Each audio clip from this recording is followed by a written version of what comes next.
अस्सलाम वालेकुम, welcome back to my channel law with Yunus. आज का हमारा टॉपिक है पाकिस्तान पेनल कोड का सेक्शन नंबर 22, जो कि डील करता है मूवेबल प्रॉपर्टी से। अब मूवेबल प्रॉपर्टी क्या चीज़ है? मूवेबल प्रॉपर्टी हर वो चीज़ है जो कि लैंड नहीं है और ऐसी चीज़ जो कि लैंड से जुड़ी हुई नहीं है, जैसे कि दरख्त है या कोई ज़मीन नहीं है। बाकी जो भी चीज़ें हैं मूव हो सकते हैं, तो उनको हम मूवेबल प्रॉपर्टी कहेंगे। अब सेक्शन नंबर 23 जो कि रॉन्गफुल गेन से डील करता है। रॉन्गफुल गेन क्या है? कोई चीज़ गैर कानूनी तरीके से हासिल करना, कोई प्रॉपर्टी गैर कानूनी तरीके से किसी से हासिल करना। इसका दूसरा पार्ट है wrongful loss. Wrongful loss means is a loss by unlawful mean a property. Unlawfully नाजायज़ तरीके से किसी से कोई प्रॉपर्टी हासिल करने को रॉन्गफुल गेन कहते हैं।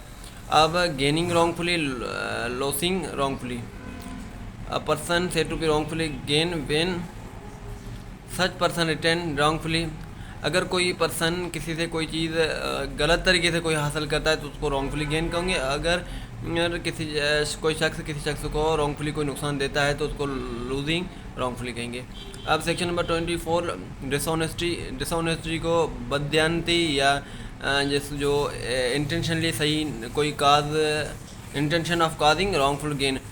अगर किसी से कोई चीज़ हासिल करने का कोई बेईमानी या बदयानती का कोई तरीका इस्तेमाल करके कुछ से कोई चीज़ हासिल करे। 25 फ्रॉडनेटली से डील करता है। फ्रॉडनेटली कोई चीज़ किसी से धोखे में हासिल करना ना। और 26 जो कि reason to believe. A person is said to be reason to believe I think if he has sufficient cause to believe that thing is not otherwise. अब इसका वैसा जो का कोई दलील हो कि ये चीज़ यही है। और सेक्शन नंबर 27 जो कि डील करता है property in position of wife, clerk और सर्वेंट।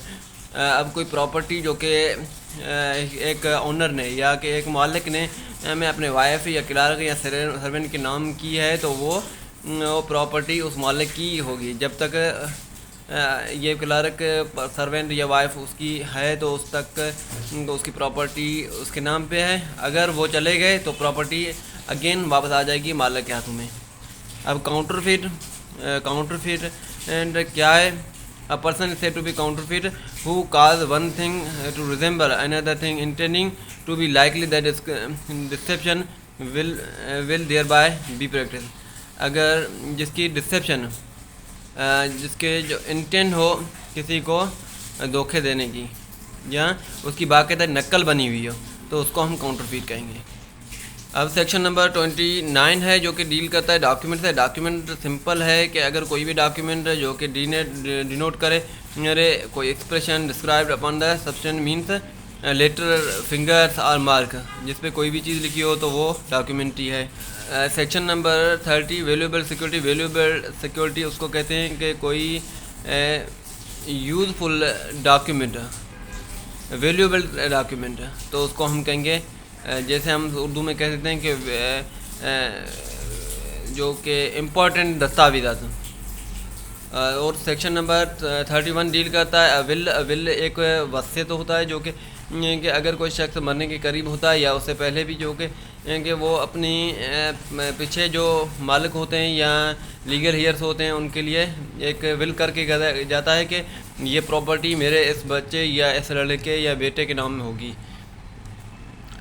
32 डील करता है words referring to act include illegal omission. अब फ़ैल से गैर कानूनी हो जिसमें ख़ता भी शामिल हो, मीन्स के वो बात क्लियर करे कि अगर वो एक्सीडेंशली हो गया है, डायरेक्टली वो बंदा करना ना भी चाहे लेकिन एक्सीडेंशली हो जाता है। और सेक्शन नंबर 33 एक्ट और ओमिशन। अब एक्ट जो है वो बंदा अपने हाथों से करता है, विलफुली करता है, और ओमिशन इंसान से हो भी जाता है।